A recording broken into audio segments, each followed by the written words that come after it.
প্রতিটা মামলায় শেখ হাসিনাকে আসামি করা প্রতিটা মামলার গুরুত্ব কমায়।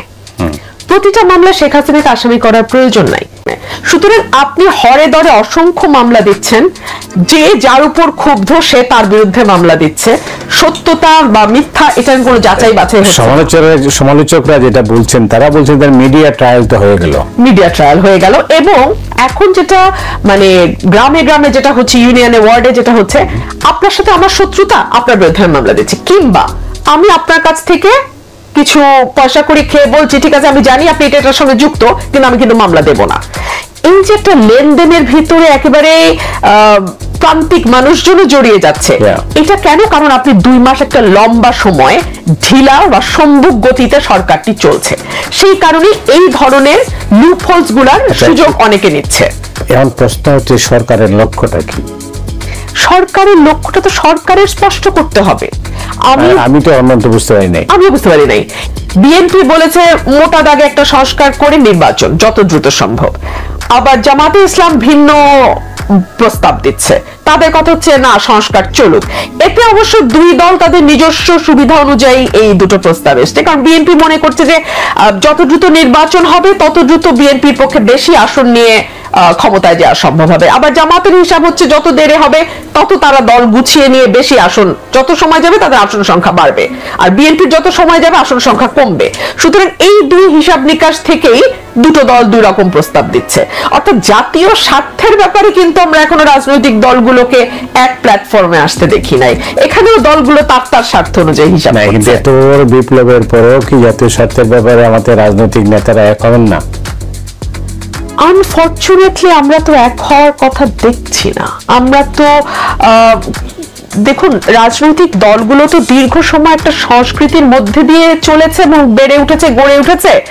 ধরেন লাস্ট 15 ইয়ার্স বিএনপির কর্মীরা কি দেখেছে? আওয়ামী লীগ করা মানে 1000 কোটি টাকার মালিক হবেন আপনি, এমনকি প্রধানমন্ত্রী পিয়ন 400 কোটি টাকার মালিক হবেন, এবং প্রধানমন্ত্রী গর্ব করে সংবাদ সম্মেলনে বলবেন। একটা কালচার, তাই না? Political culture. এটা যেই বিএনপির কর্মী দেখেছে সে তো উদ্গ্রীব হয়ে আছে যে আমি ক্ষমতায় কবে যাব, গেলেই তো আমি এই 400 কোটি টাকা মালিকটা হতে পারি। এই আমলে 400, পরের আমলে নিশ্চয়ই 1200 কোটি টাকা হবে। সুতরাং এই কালচারের মধ্যে দিয়ে যে দলগুলো গেছে, দীর্ঘ সময় থেকেছে, তারা আসলে কার? দেশটা আসলে কার? দেশটা আসলে সবচেয়ে অসহায় জনগণের, যাদের কোনো সে নাই, যাদের কোনো রাজনীতির মানে হিস্সা নাই, যাদের কোনো উপায়ও নাই, দেশটা আসলে তাদের। কিন্তু মালিক যদি তারাই হয় তাদেরকে তো ক্ষমতা দিতে হবে। দেখুন, ক্ষমতা দেওয়ার জন্য তো এই গত কয়েক বছরের সংগ্রাম এবং বিশেষ করে গত 1.5 মাসের তীব্র আন্দোলন, এতগুলো প্রাণহানি। কিন্তু মুশকিল হচ্ছে যখন কাজের ক্ষেত্রে যাই তখন আসলে খুব বেশি পরিবর্তন দেখি না। দেখুন মতি ভাই, আমরা পলিটিক্যাল কালচারের পরিবর্তন চাই, আমরা গোটা রাজনীতির পরিবর্তন চাই, কিন্তু আমরা কি যার যার দলের ব্যাপারে এই কথাগুলো তুলছি? দলগুলো কিভাবে চলছে, দলের ভিতরে ডেমোক্রেসি কতটুকু আছে, দলের ভেতরে পদায়ন বা প্রমোশন কিভাবে হয়, এটা কি যোগ্যতা সততার ভিত্তিতে হয় নাকি নিঃশর্ত আনুগত্যের ভিত্তিতে হয়? এই আলাপগুলো তো আসলে আসা উচিত। ধরুন কিছুদিন আগে প্রধানমন্ত্রী তো আজকাল কথায় কথায় ওনার কথা ফাঁস হচ্ছে, এবং সম্ভবত উনি নিজেই ফাঁস করছেন, না হলে এত ফাঁস করার দায় কারো পড়ে নাই। তো ওনার একটা কল রেকর্ডে বোধহয় 200 কতবার ওনাকে আপা ডাকা হয়েছে। আপনি কি মনে করেন যে অন্য দলগুলোতে এর চেয়ে কম বা এর চেয়ে ভিন্ন ভাবে সম্বোধন করা হয়? হয় না। তো আপনি দলের ভেতরের পরিবর্তন না এনে বা সেই আওয়াজ দলের ভেতর না তুলে আপনি একটা নির্বাচন করে ফেলতে চান চট করে।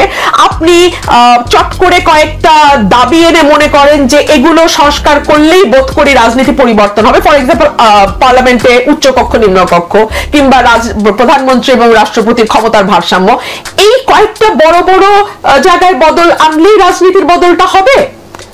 হবে না। কিন্তু আপনি তো আগে লক্ষ্যই ঠিক করেন নাই। আমাদের কিছুরই ঠিক নাই। তাহলে কিভাবে আপনি যাবেন? আমি বললাম আমি খুবই পাজলড অবস্থায় আছি। কেন বলি, এই যে অনেক বড় প্রত্যাশা এবং স্বপ্নের যেই 1.5 মাসের রক্তক্ষয়, সকলেই কি এক স্বপ্ন নিয়ে পথে নেমেছিল, মাঠে হতে পারে না। কেউ কারো স্বপ্ন ছিল যে আর কিছু দরকার, আমার জিনিসের দামটা কমুক, সিন্ডিকেটটা বন্ধ হোক, আমি 15 টাকা পার একটা ডিম আমি খেতে পারবো না, আমার বাচ্চাকে আমি অর্ধেকটা ডিম না একটা গোটা আস্ত ডিম খাওয়াতে চাই, এটা ছিল তার স্বপ্ন।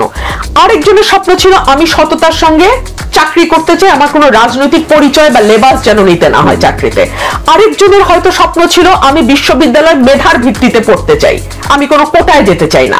এক একজন এক এক স্বপ্ন নিয়ে পথে নেমেছিল। আপনি আমাকে বলেন এই স্বপ্নগুলো সকলের স্বপ্ন 2 মাসে পূরণ হবে অসম্ভব, এটা কেউ আশাও করি না, কিন্তু যাত্রাটাও কি শুরু হয়েছে? হয় নাই তো। আমি গতকালকে দেখছিলাম চালের কেজি 10 টাকা করে বেড়েছে। রাইট। এই সরকারের দুর্বলতা কোথায় আপনি লক্ষ্য করবেন, এখন কিন্তু চারদিকে আওয়াজটা কিন্তু ভালো আওয়াজ না। আর ওই আমরা অডিওর কথা বলছি, সেই অডিওটা বিনা উদ্দেশ্য তো আর অডিও ছাড়া হয় নাই, একদম না। আচ্ছা, আপনাকে কখনো মনে হয়েছে যে এই সরকারটি সফল হোক? আমরা সবাই চাই, পলিটিশিয়ানরা চাইছে। হ্যাঁ, সেটা আমি যে আপনারা পলিটিশিয়ান বলতে পারবেন, আমি তো পলিটিশিয়ান না। আমি প্রশ্নটা রাখছি, এই সরকার সফল হোক এটা পলিটিশিয়ানরা চাইছে কিনা, এটা আমার 1 নম্বর প্রশ্ন। 2 নম্বর প্রশ্ন হচ্ছে একটি সরকারের ভিত্তি কি হয়? এক হচ্ছে মানুষের ভোট, নির্বাচিত সরকার, পলিটিক্যাল ফোর্স। আরেকটি হচ্ছে সেনার সমর্থন। এই সরকারটিকে আমার মনে হচ্ছে না তার পলিটিক্যাল সাপোর্ট যেটা আপনি বলছিলেন সেটা সে পাচ্ছে প্রপারলি, না সেনার সমর্থন তার উপর। সেনা সমর্থন বলতে সেনার বাহিনীর যে শক্তি যেটা ব্যবহার করে আমরা বিভিন্ন সময় 111 সরকারকে দেখেছি, আর্মি ব্যাগ কেয়ারটেকার, সেরকম আর্মি ব্যাগ এই সরকার বলে মনে হচ্ছে না। কিন্তু এই সরকারটি কিন্তু সবচেয়ে শক্তিশালী সরকার হওয়ার কথা ছিল। কেন? কারণ এটি গণ অভ্যুত্থানের মধ্যে দিয়ে আসা সরকার। প্লাস যাকে এই দায়িত্ব দেওয়া হয়েছে তিনি অবিসংবাদিত। প্রফেসর ইউনূসের সারা দুনিয়া একটা ইমেজ আছে, অ্যাবসলিউটলি। সেই ইমেজটা তো আমরা কাজে লাগাতে পারি নাই। তার কারণ ওনাদের যেই ন্যায্যতা, যেই ভিত্তি ওনার যেটার উপরে ওনারা দাঁড়িয়ে আছে সেটা হচ্ছে ছাত্র জনতার ঐক্যবদ্ধ সমর্থন। কিন্তু সেই সমর্থনটারও একটা বড় চাঙ্ক আমরা দেখতে পাচ্ছি যার যার স্বার্থের হিসাবে সমর্থন থেকে কিন্তু সরে যাচ্ছে। ফর এক্সাম্পল, আওয়ামী লীগের সরকারকে সমর্থন করার কোনো কারণ নাই না, আওয়ামী লীগের একেবারেই ভীষণ রকম ঘৃণা বিদ্বেষ এই সরকারের প্রতি আছে, থাকাটাই স্বাভাবিক। ডে 1 থেকে আপনি লক্ষ্য করেছেন এই সরকারকে ডিস্টেবল আনস্টেবল করার জন্য কিন্তু একটা কাজ চলছে। কখনো সংখ্যালঘু, কখনো আনসার, কখনো আপনার বিশ্ববিদ্যালয়ের শিক্ষক মানে ছাত্রছাত্রী, কখনো আমরা দেখতে পাচ্ছি পুলিশের ফর্মে, এক এক সময় এক এক ফর্মে তারা আসছে। আমরা দেখতে পাচ্ছি শেখ হাসিনা ওখান থেকে অডিও ক্লিপে বার্তা দিচ্ছে, চট করে উনি ঢুকে যাবেন, কাছাকাছি আছেন। লাস্ট তার যে অডিওটা ফাঁস হলো সেটা তো ভয়াবহ হুমকি, যে একটা একটা করে নাকি তিনি দেখে নেবেন। তো এটা তো একটা বিরাট হুমকি। অন্যদিকে আরেকটি বড় রাজনৈতিক দল বিএনপিকে আমরা দেখছি নির্বাচন নিয়ে অত্যন্ত ব্যস্ত, কোনো মতে একটা সংস্কার করে নির্বাচন। বিএনপি কি নিজের দলের সংস্কারের দিকে ফোকাস করছে? আওয়ামী লীগের কথা বাদই দিলাম, কারণ আওয়ামী লীগ জনগণের ভোটে আগামী 50 বছরেও আসতে পারে, এখন পর্যন্ত দেখা যাচ্ছে না। সুতরাং ওদের কাছ থেকে আমি আসলে এই মুহূর্তে কোনো কিছু আশাও করি না। কিন্তু নিজের ঘরের ভেতরের সংস্কার কি শুরু হয়েছে? হ্যাঁ, শুরুতে আমরা দেখেছিলাম বিএনপির কিছু নেতাকে বহিষ্কার করা হয়েছে, কিছু নেতার পদ স্থগিত করা হয়েছে, এমনকি স্ট্যান্ডিং কমিটির একজন অত্যন্ত সম্মানিত সদস্যর কেউ শো কজ নোটিস করা হয়েছে। কিন্তু এরপরে কিন্তু দলের ভেতরে ডেমোক্রেসি বলেন বা অন্যান্য যে চর্চাগুলো বলেন সেগুলো কিন্তু আমরা সেভাবে আর লক্ষ্য করি না। অর্থাৎ এই আওয়াজটা তো তুলতে হবে, তাই না? আমরা দলের কর্মী, কিন্তু আমাদের তরফ থেকে আমি মনে করি আওয়াজটা ওঠা উচিত এবং দলেরও এটাকে পজিটিভলি নেওয়া উচিত, because it's a positive Bangladesh, it's an inclusive Bangladesh এবং it's a new generation Bangladesh. ওই মুখ বন্ধ করে সকল কিছু মেনে নেওয়ার যে সংস্কৃতি গত 50 বছরে চলেছে এবং তার যেই পরিণতি আমাদেরকে ভোগ করতে হয়েছে, আশা করি দলগুলোর বোধোদয় হবে এবং তারা আরেকটু ওপেননেস নিয়ে তাদের সমালোচনা এবং তাদের ব্যাপারে ভুল ত্রুটিগুলো কোথায় হচ্ছে, কর্মীরা কোথায় ডিসস্যাটিসফাইড, সেগুলো নিজেদের মধ্যে তারা। এখানে কিন্তু সরকারেরও একটা দায়িত্ব আছে, তারা কি চান এটা কিন্তু স্পষ্ট করতে হবে আগে। আমি শুরুতেই বলছি যে এই সরকারকে আমার মনে হচ্ছে অনেকটা নৌকার মাঝি ছাড়া একটা নৌকা বা নাবিক ছাড়া একটা জাহাজ। ঠিক বুঝতে পারছে না তার গন্তব্য কোনটা, কি করে গন্তব্যে পৌঁছতে হবে, কত সময়ের মধ্যে গন্তব্যে পৌঁছতে হবে, তার গন্তব্যে পৌঁছানোর সময়ের সাথে তার রসদের সামঞ্জস্য আছে কিনা, অতটুকু সময় সে পার করতে পারবে কিনা, এইগুলো নিজেদের মধ্যে আসলে তাদের ক্লিয়ার হওয়া উচিত। আরেকটা বিষয় মতি ভাই, উপদেষ্টার সংখ্যা কিন্তু আমার কাছে অপ্রতুল মনে হচ্ছে, এটা আমি আগেও বলেছি। কারণ আমরা দেখেছি যে এটা তো আর 3 মাসের কেয়ারটেকার গভর্নমেন্ট না যে আসলো নির্বাচন দিলে চলে গেল। এরা একটা অভ্যুত্থানের সরকার, একটা বিরাট স্বপ্ন নিয়ে সরকার।